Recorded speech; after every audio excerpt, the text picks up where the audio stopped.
TIS can control any IR, infrared, base device using IR emitters. Devices such as the 10F Energy Servant and many TIS panels with built-in IR blaster functionality are capable of sending IR signals after learning the IR codes and uploading them to the device using the TIS IR Learner. IR Learning Procedure. Connect your IR Learner USB to your PC.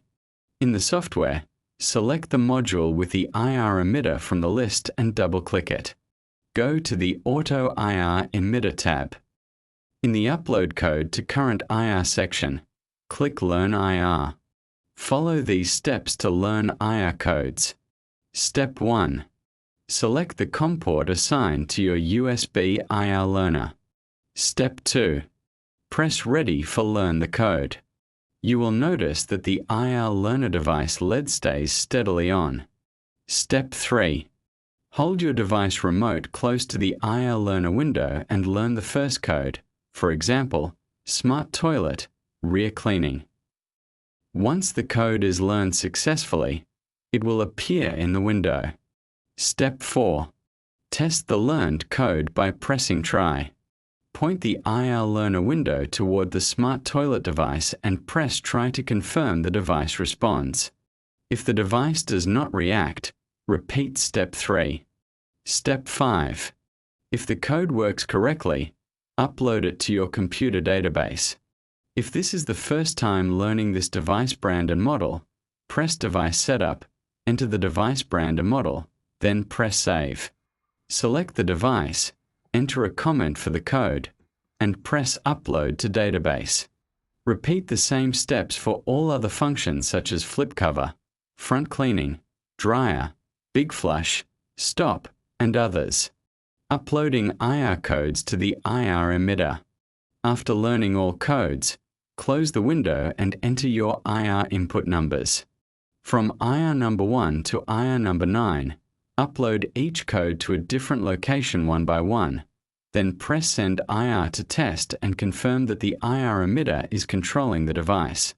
Example: IR number 1 TIS WC Rear Cleaning, IR number 2 Front Cleaning, IR number 3 Stop, IR number 4 Dryer, IR number 5 Big Flush.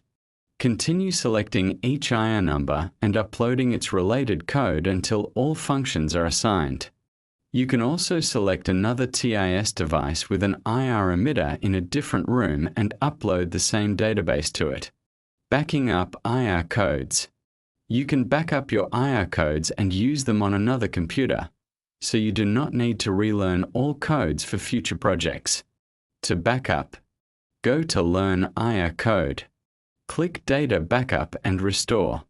Select the device or choose Select All. Click Save As, choose the location, name the file, and press Save. Assigning IR codes to be controlled from TIS wall panels. Select the panel and double-click on it. Go to Key Setting on any page. Enter comments for the buttons you want to control. For infrared control, it is recommended to set the button mode to Single On. Press Command, select Universal Switch Command, then select the subnet and device ID of the IR emitter device. In Parameter 1, select the IR code number where the code was previously uploaded. Set Parameter 1 to On, or leave it off, then press Save. Repeat the same steps for all other button configurations. Finally, test the buttons by pressing them on the panel. Each press should reliably control the corresponding function on the device.